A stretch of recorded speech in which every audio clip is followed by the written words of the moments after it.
Siddhi Vlogs. I hope you are doing great and keeping yourself healthy. So if you're watching this video right now, then I'm sure you're planning to come to Poland in near future or maybe, anytime soon. So in this video, I'm going to be sharing 5 things that can help you in deciding whether you should come to Poland or not. Because if you fall in any of these 5 categories, then I think it is going to be very difficult for you to stay or survive.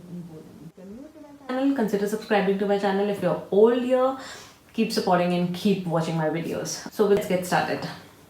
So the very first point on my list is weather. Poland tend to have really harsh winters. It's not cold throughout the year, but it has 5 to 6 months that are very cold.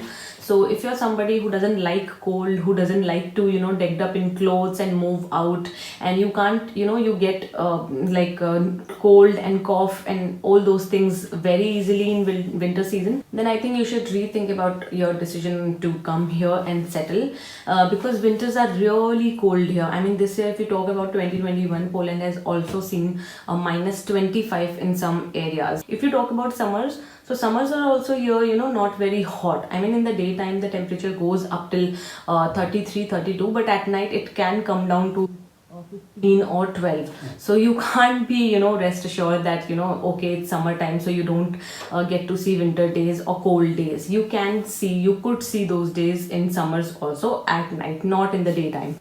Okay, this I'm talking about the weather outside, because if you talk about the amenities like the buildings, malls, offices, the metro stations, so inside those amenities you'll not feel cold. The temperature, the heating system over there is just too good. I mean, inside any building or a closed surface or a closed area, you'll not feel cold.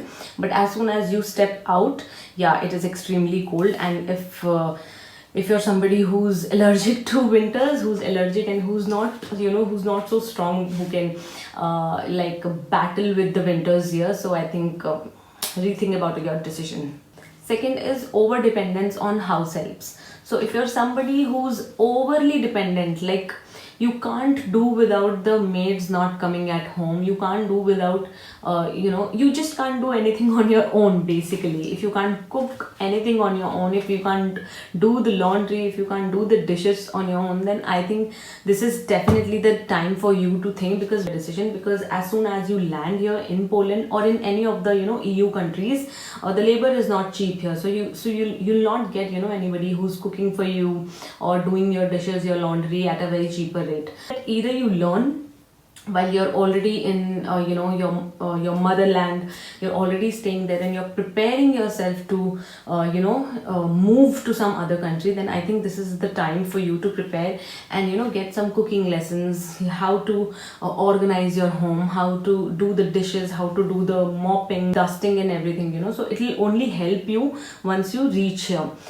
You will not feel that because at times if you're studying also, you're managing your office work also, and you have to do all these, then I think it becomes really irritating and it gets onto your nerve. So if you're really planning to come to Poland, then I think these are the basic self-reliant activities that you should learn at your end.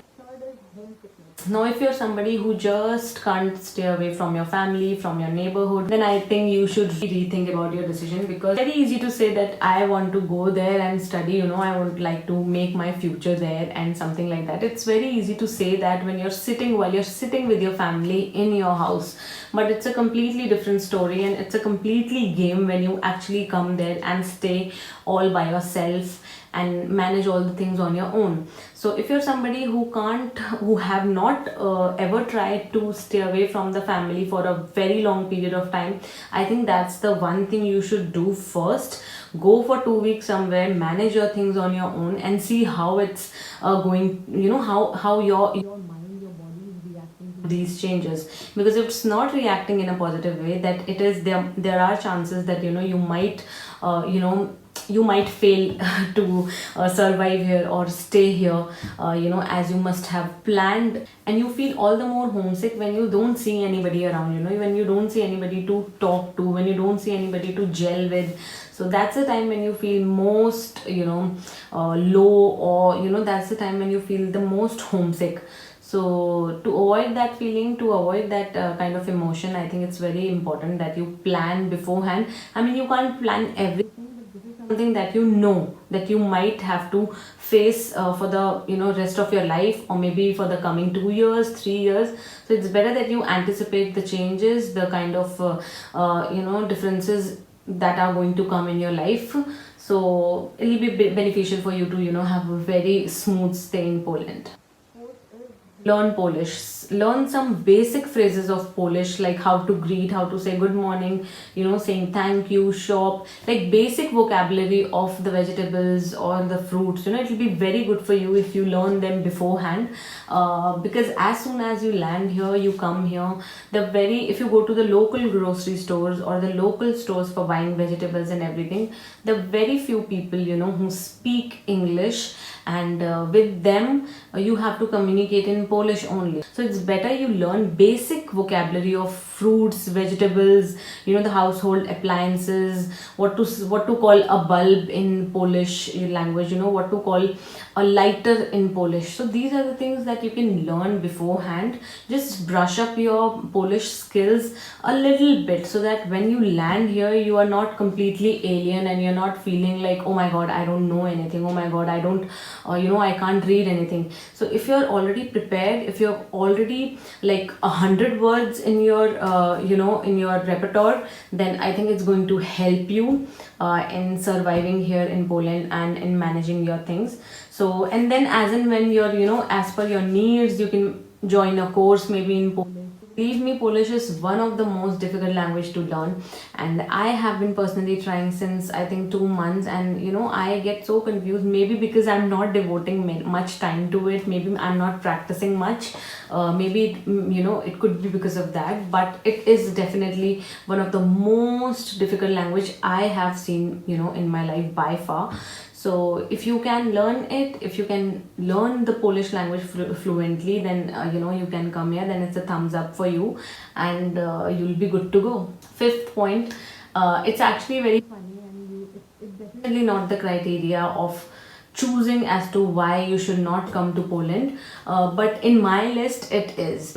If you're somebody like me who doesn't like to walk, then I think Poland or any European country is not for you, because here you have to walk a lot.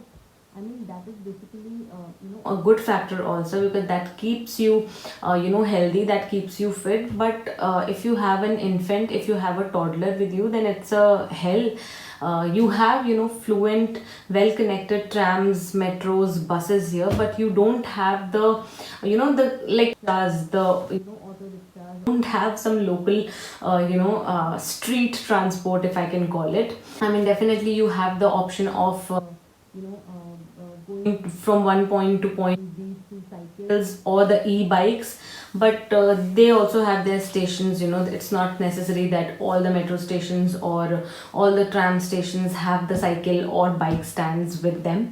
So it's really annoying at times, but that definitely should not be your criteria of choosing as to why you should not come to Poland. So that's one thing. If you're somebody, if you're too lazy to go out and walk and catch your tram from so far, then I think this is not the place for you. You have to decide. So think about these 5 points, start imagining yourself in Poland, and how would you react if these 5 things happen to you, and how would you manage. Start your writing down your defense mechanism schemes and strategies.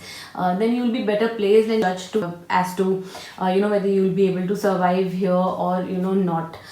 Survival is not only just eating and breathing and just watching TV. Survival is also keeping your mental state intact, keeping yourself sane, staying away from all the negativities and anxieties that one might feel if any of those things happen to him or her. So this was all in today's video. I hope you find it informative. You find it worth watching. If you did, make sure you like, share and subscribe to my YouTube channel. Also hit the bell icon so that you be notified whenever I post the next video. Until we meet again, stay home, stay safe.